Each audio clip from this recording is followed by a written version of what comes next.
Baik, Assalamualaikum warahmatullahi wabarakatuh. Ya, sebagaimana tadi saya sudah sampaikan ya, sahabat Civikus, saya sekarang ada di sela-sela seminar saya di Jogja. Nah, kebetulan saya ketemu Kang J nih. Kang J ini sahabat saya udah lama sekali dan ketemu di Jogja. Beliau sekarang ini menjadi tour leader untuk haji dan umroh. Ya, tour leader dan apa? Saya tour leader untuk haji dan pembimbing untuk umroh. Nah, sahabat Civikus, di sela-sela video-video di pasar ya, laporan-laporan di pasar, saya sempatkan untuk wawancara dengan Kang J ya. Kang J nama aslinya J Nur Jaman ya. Beliau asli dari orang Suda, Bandung. Asli Bandung, Kang. Betul. Bandung. Nah, saya ingin mendapatkan insight lah, karena tadi cerita sedikit-sedikit beliau mendapatkan sesuatu yang saya anggap gaib ya, pelajaran-pelajaran hidup di Mekah saat di Tanah Suci ya, Kang ya. Insyaallah. Nah, Kang, saya juga dulu pernah saat saya haji itu ada hal yang saat saya sombong itu betul-betul dibayar kontan sama Gusti Allah, kesombongan itu. Jadi saya pernah ya sahabat, suatu saat nggak apa-apa, sendal ini nggak bakal hilang deh. Padahal sudah saya pastikan ditaruh di depan itu, ternyata hilang. Betul. Padahal di depan ini saya taruh. Wah, ini jadi di sana ternyata nggak boleh sombong ya, Kang. Ya. Nah, saya ingin cerita nih, Kang J, kan Kang J bawa jamaah lah ya. Insyaallah. Apa sih yang didapatkan ya, hal yang saya anggap gaib tapi sesuatu yang kelihatannya nalarnya itu nggak masuk akal ya, tapi terjadi. Ada kasus-kasus awal nih atau case-case awal nih, Kang J. Baik, menarik sekali Pak Gus. Bismillahirrahmanirrahim. Assalamualaikum warahmatullahi wabarakatuh. Bismillahirrahmanirrahim. Alhamdulillah wassalatu wassalamu ala Rasulillah. Allahumma salli ala sayyidina Muhammadin wa ala alihi wa sahbihi wa man walah. La haula wa la quwwata illa billah. Asyhadu an la ilaha illallah, asyhadu anna Muhammadar Rasulullah. Gini Pak Gus, jadi kalau berbicara tentang sesuatu yang di luar nalar, kemudian sesuatu yang kita bahkan tercengang, itu banyak sekali Pak Gus. Mulai dari beberapa jamaah yang saya temani itu, diantaranya yang pertama nih Pak Gus ya, itu dari Bandung, berangkat ke Cengkareng. Di Cengkareng kita di ruang tunggu, lalu kemudian ini sehat sih Bapak. Sehat ya. Usianya sekitar 57 tahunan. Lalu kemudian beliau masuk ke bandara, masuk ke imigrasi aman gitu ya, sehat, naik pesawat sehat. Turun kita kan programnya Madinah baru Mekah, lalu setelah itu pulang. Langsung kita ke bandara Madinah. Di bandara Madinah sehat-sehat aja, bercanda dengan kami semua dengan jamaah. Betul. Tapi ketika bis itu mengantarkan beliau dan kita semua menuju ke hotel Madinah, Allah takdirkan beliau sakit, jadi kita berangkat. Padahal tadinya nggak ada gejala sakit ya? Mungkin karena kecapean atau gimana, tapi yang paling pasti intinya beliau sakit. Maka kami bimbing untuk datang ke Masjid Nabawi, melaksanakan sholat wajib, lalu kemudian besoknya ada ziarah Raudhah dan juga makam Nabi. Beliau masih sakit. Sepanjang di Madinah, beliau masih sakit. Akhirnya kita berangkat menuju ke Mekah untuk melaksanakan umroh. Kita ngambil mikot di Bir Ali, lalu kemudian berangkat ke Mekah. Beliau malah pindah ke rumah sakit Mekah. Masya Allah. Rumah sakit. Betul, di rumah sakit. Jadi setelah itu, maka di Mekah itu kita umroh pertama. Beliau masih diinfus sakit di rumah sakit. Itu rumah sakit di mana? Di Mekah. Di Mekah. Oh, ya, di Mekah. Jadi di sana. Lalu kemudian kami hari besoknya lagi free, beliau masih sakit. Umroh kedua, umroh sunnah, sekalian city tour, beliau juga nggak ikut. Sampai pada akhirnya kita mau pulang, tawaf wada, itu beliau masih kondisi sakit. Dan masih saat sakit. Masih. Nggak sempat umroh berarti ya? Nggak sempat tawaf? Belum. Jangankan umroh atau tawaf atau sa'i atau tahallul, untuk datang ke Masjid Nabawi atau Masjidil Haram saja belum sempat karena beliau sakit sepanjang program itu. Tapi uniknya bagus. Ketika kita mau pulang kan karena kondisinya sakit, itu bersyarat kita tanda tangan karena khawatir terjadi apa-apa.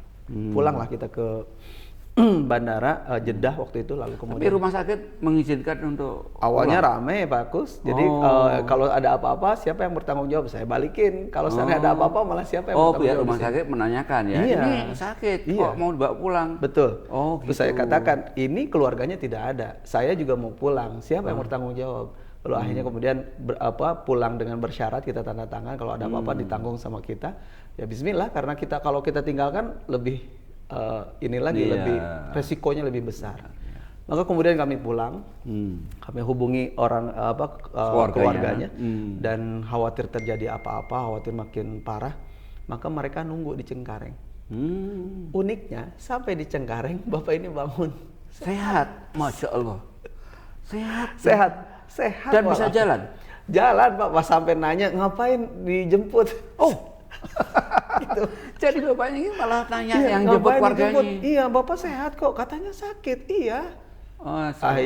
Akhirnya kemudian pulang, ya keluarganya ngikutin bis kita ya, sampai ke Bandung. Jadi total sehat saat Saat betul di masuk tanah di air, Jakarta ya tadi. Wah, luar biasa ya sobat ya.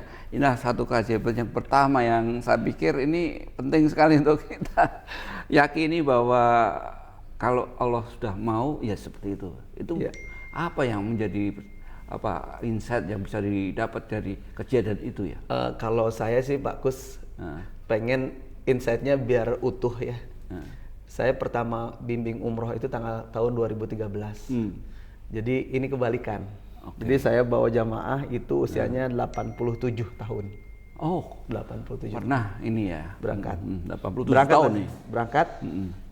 Itu ternyata saya ngelihat di pesawat yang 9 jam 20 menit itu, itu beliau hanya duduk 2 kali saat take off atau pas landing. Sisanya berdiri terus Pak Kus. Jadi sobat, ini kejadian yang kedua nih. Yang tadi yang pertama ini yang kemarin tadi itu 57 tahun, sekarang membawa 87 tahun dan ternyata sakit. Sepanjang perjalanan itu berdiri. Saya tanya, kenapa Pak? Akhirnya ya cerita bahwa beliau prostat dan lupa Pak, obatnya nggak dibawa. Lupa obatnya nggak dibawa. Akhirnya ketika kalau beliau duduk itu kalau turbulensi beliau sakit luar biasa, Masya Allah. bolak-balik ke kamar mandi Pak. Akhirnya ketika landing di Jeddah, lalu kemudian kami bawa ke rumah sakit yang afiliasi ke visa umroh dan haji itu gratis Pak. Jadi, alhamdulillah dapat. Akhirnya harus dioperasi Pak. Dioperasi. Dioperasi di Jeddah. Jeddah ya. Di Jeddah Pak. Di rumah sakit, salah satu rumah sakit di Jeddah. Lalu kemudian pakai kateter Pak. Masya Allah. Jadi pipisnya beliau, mohon maaf ya Pak, pipisnya itu pakai kantong. Dia nangis Pak. Ustadz, saya jauh-jauh dari tanah air. Iya. Hanya untuk umroh. Kalau seandainya kayak gini saya nggak bisa umroh gimana? Nangis Pak.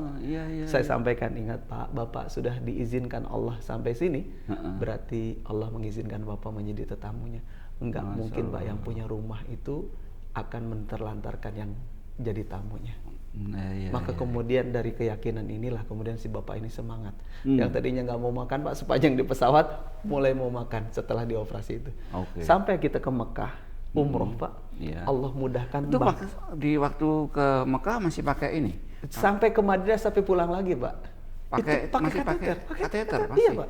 Subhanallah. Iya Pak. Dan uniknya Pak, demi Allah, beliau dalam kondisi pakai kateter, beliau umrohnya tanpa dibantu pakai kursi roda, jalan Pak. Padahal ada disiapkan sebetulnya. Bisa saja kan, ada kursi roda, mungkin bisa kita yang bawa atau bisa jadi yang biasa orang sana kan. Nah kemudian apa yang terjadi setelah umroh besoknya itu beliau ngeliat Ka'bah kemudian bisik ke saya, Ustadz, boleh nggak kalau saya cium Hajar Aswad? Masya Allah. Pak Gus mungkin tahu bagaimana ngerinya, bagaimana beratnya, gitu, seseknya, gitu, berdesak-desakan. Saya ini sudah sakit orang usianya 87 tahun, bawa kateter, baru selesai dioperasi, bawa kateter pula, mau cium Hajar Aswad. Masya Allah. Saya bilang, Pak, Bapak baru selesai dioperasi, saya khawatir kesedek-sedek, itu Bapak bisa operasiannya khawatir luka lagi Pak. Terus dia sampaikan, tapi saya pengen Ustadz, boleh nggak kalau nyoba dulu? Saya sampaikan, logika nggak masuk Pak. Logika nggak masuk. Tapi iman saya ngomong, ini tetamu Allah. Iya, iya, iya. Jadi saya hanya fasilitator dalam tanda kutip. Ya sudah saya fasilitasi aja. Dengan syarat kalau nanti desak-desak, Bapak nggak kuat, langsung kita mundur ya Pak. Ya, saya pegang Pak pundak saya berangkat Pak, masuk Bismillah. Masya Allah. Set, Allah takdirkan Pak, ketika pas didorong mereka jatuh ke sana, sehingga ini ada kosong, saya masuk di belakangnya Bapak ini. Jadi saya dulu yang cium hajar aswad. Setelah saya cium hajar aswad, saya langsung ke belakang, langsung ngedorong Bapaknya, nyium hajar aswad, dan dia teriak apa? Allahu Akbar, Allahu Akbar, sampai nangis. Dan saya nangis Pak, ikut nangis. Kenapa? Demi Allah, ini sudah tua, dioperasi pula, tapi Allah izinkan nyium hajar aswad. Padahal yang sehat pun belum tentu. Iya. Saya juga. Iya. Hebatnya sampai Hijr Ismail dapat Pak. Sampai kemudian waktu sebelum corona itu kan mau ke Raudhah itu bebas Pak, boleh masuk, yang penting kuat. Beliau Pak dalam kondisi sakit seperti itu, bahkan seolah-olah Allah kirimkan ada 3 orang Mesir yang dia ngejagain Pak. Dulu itu kalau kita sholat kan kayak gini Pak di Raudhah kan beda, kalau sekarang kan pakai tasreh ya. Sekarang tuh waktu dulu kayak gini gitu, saking ininya berdesak, bahkan kita lagi sujud keinjek, ini dijagain pas sama 3 orang Mesir gede-gede, sehingga dia sholat enak aja Pak. Masya Allah. Saya sampai geleng-geleng kepala, demi Allah, inilah tetamu Allah yang kemudian Allah izinkan untuk mendapatkan kemuliaan dan peluang untuk beramal saleh di sana. Wah, Masya Allah. Sobat Cibikus ya, ini sebuah pengalaman Kang Ci yang sangat menarik, maka saya minta untuk cerita di sini. Kenapa? Ini yang perlu saya sampaikan ke Anda. Saya juga merasakan saat dulu kan, jadi juga gitu, kesombongan. Kemudian kita nggak boleh melakukan sesuatu pikiran di luar keimanan ketakwaan kita di situ. Betul. Sehingga kalau melihat ini memang harus totalitas, dan banyak sih ya cerita-cerita seperti itu, tapi 2 kasus atau case yang disampaikan Kang Ci itu menurut saya perlu Anda cermati, bahwa ketika Anda di sana itu harus hati. Nah, ini maknanya gimana Kang Ci memaknai 2 peristiwa ini? Apa sih harusnya yang kita harus kemudian kita bawa ke sana? Jadi Pak Kus, dari 2 kisah ini saya mengambil kesimpulan bahwa 1, haji umroh itu bukan diperuntukkan untuk siapapun yang mampu, karena banyak yang lebih mampu dari kita, tapi Allah belum gerakan untuk mau. Bukan hanya sekedar untuk yang mau, karena banyak orang yang lebih mau dari kita, lihat Ka'bah nangis, dengar Masjid Nabawi nangis, tapi belum Allah mampukan. Hebatnya bukan hanya sekedar mau dan mampu, tapi ada tahapan selanjutnya yang Allah izinkan untuk menjadi tetamunya. Kenapa? Karena ada jamaah lagi nih Pak Kus. Baru tahun ini 2024 itu beliau berangkat. Itu harusnya jam 3.45 naik Garuda Pak. Lalu kemudian beliau izin ke saya, Ustadz masih memungkinkan kan kita sholat zuhur, kita jamak biar sholatnya selesai, jadi naik pesawat udah selesai sholat. Silakan Pak, beliau wudhu Pak, sholatlah di jamak. Kita masuk ke imigrasi aman, kemudian kan ruang tunggu itu 9A tuh, Garuda tuh. Beliau ruang tunggu 1, 2, ini 3. umroh ya? Ya umroh Pak, 2, 3. Sampai 6, beliau terjatuh, wafat Pak. Astagfirullah. Wafat, meninggal Pak. Ya Allah. Iya, meninggal. Baru tahun 2024 Pak. Meninggal Pak. Beliau meninggal di Jakarta berarti. Di Jakarta Pak, Cengkareng. Ya Allah. Jadi di Jakarta beliau meninggal. Coba mampu beliau? Semampu Pak. Mau, sangat mau, karena beliau sudah menyiapkan semuanya, bahkan kopernya sudah masuk ke dalam bagasi. Tapi Allah belum kasih takdir. Sehat ini? Sehat Pak, sehat Pak. Jadi yang pertama, yang umroh dan haji itu siapapun yang diberangkatkan ke sana berarti Allah takdirkan dan Allah izinkan. Maka sayang kalau sana nggak dimanfaatkan semaksimal mungkin. Banyak orang yang datang ke sana hanya raganya. Makanya kata Umar bin Khattab radhiyallahu anhu, banyak yang datang ke Masjidil Haram tapi tidak banyak yang berhaji. Banyak yang datang ke Baitullah tapi tidak banyak yang ketemu dengan Allah. Artinya hanya raganya saja yang datang ke sana. Ketika dia tawaf, dia cuma muter doang, nggak tahu makna tawaf itu apa. Dia sa'i, dia bolak-balik saja dari Safa ke Marwah, tapi dia nggak ngerti maknanya apa. Maka dari itu dalam Al-Quran Allah menyampaikan watazawwadu fa inna khairizadid at-taqwa. Berbekalah kalian karena bekal yang terbaik itu adalah takwa. Kata Takwa. Rasulullah, apa itu takwa? At-taqwa hahuna, at-taqwa hahuna, at-taqwa hahuna. Takwa itu di sini di hati. Di Itu hati. tadi yang saya sampaikan, yang Pak Kus sampaikan, bahwa takwa itu datang sadar bahwa datang ke sana itu bukan karena kemampuan kita, bukan karena kemauan kita, tapi izin. Allah yang memampukan kita, Allah yang menggerakkan kita untuk mau, Masya dan Allah yang memudahkan untuk bisa kita menjadi tetamu ya Allah. Maka dari itu Pak, ketika pas kita udah ngambil mikot itu kan, tidak zikir subhanallah walhamdulillah wala ilaha illallah Allahu akbar, tapi talbiyah. Apa tuh talbiyah? Labbaik Allahumma labbaik, labbaik la syarika lak labbaik, innal hamda wa ni'mata laka wal mulk la syarika lak. Dan ini adalah ikrar Pak.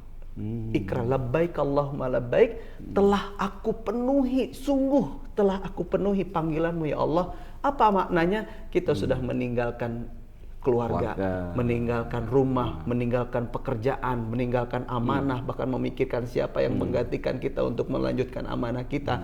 Bahkan kita sudah mengeluarkan uang, kita mengeluarkan tenaga, naik pesawat jauh, bahkan berjam-jam. Lalu kemudian kita mau sabar untuk ngantri di imigrasi dan sebagainya. Untuk apa ini? Untuk memenuhi panggilan Allah. Labbaik Allah. Dan yang selanjutnya, labbaik la syarika lak labbaik. Aku penuhi panggilanmu ya Allah tanpa ada kemusyrikan sedikit pun kepadamu. Apa artinya?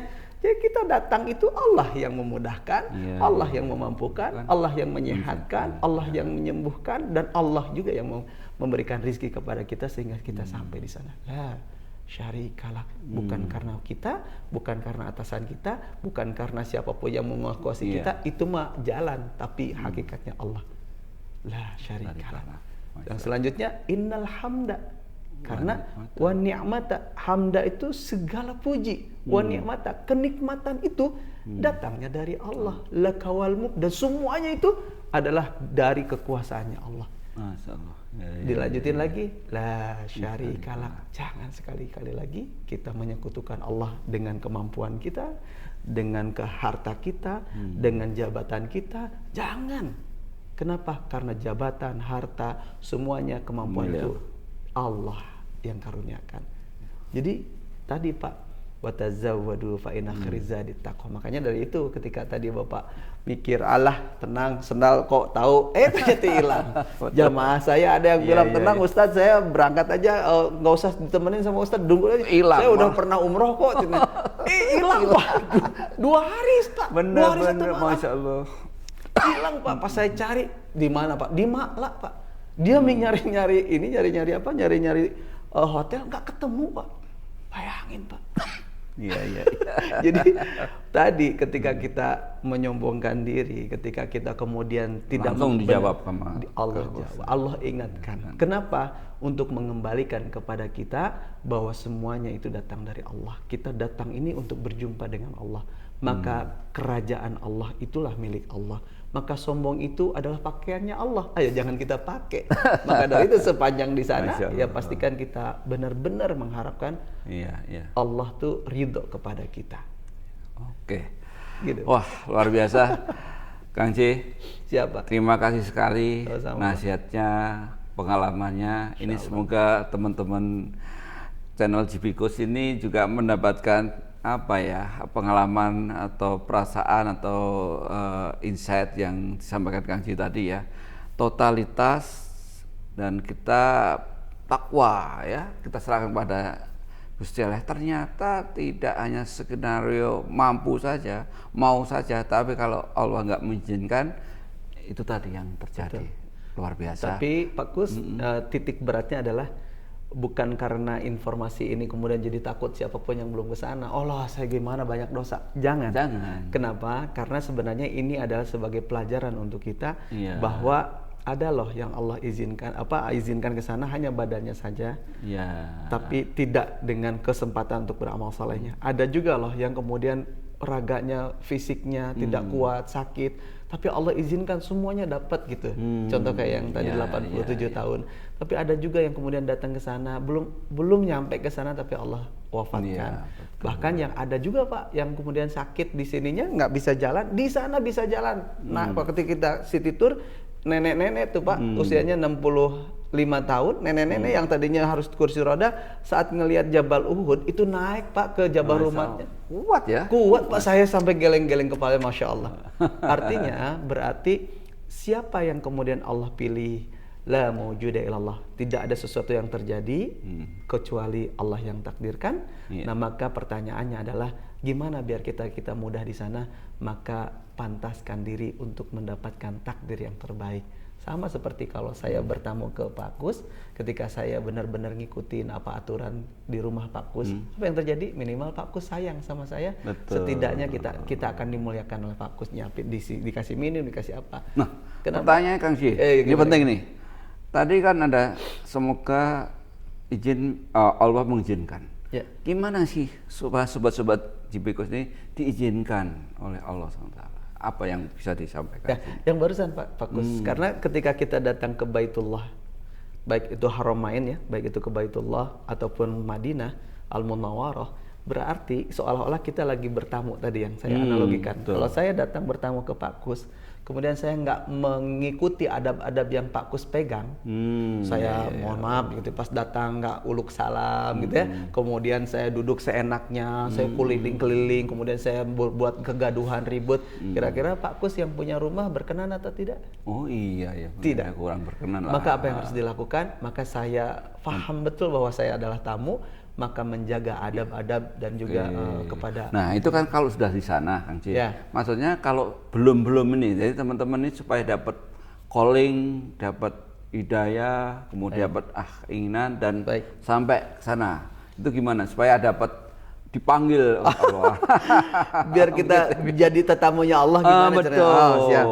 Gitu. Yang pertama tentu harus menancapkan niat dulu. Kitanya harus punya niat. Ada kerinduan kita untuk datang ke Baitullah. Kenapa? Karena dari umroh ke umroh, dari haji ke haji itu menggugurkan dosa diantaranya. Amin. Gitu. Dan barang siapa yang kemudian dia umroh, lalu kemudian dia haji, lalu kemudian dia mendapatkan mabrur, tidak ada pahala kecuali dia dihapuskan dosanya seperti dia dilahirkan dari perut ibunya. Jadi tanpa ada dosa. Nah maka kita semua punya dosa Pak Kus.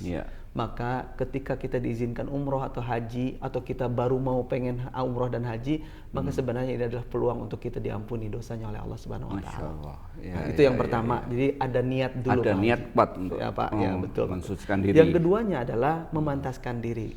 Memantaskan. Ya, memantaskan diri itu kayak gimana? Ketika kita pengen, maka berdoa, minta kepada Allah.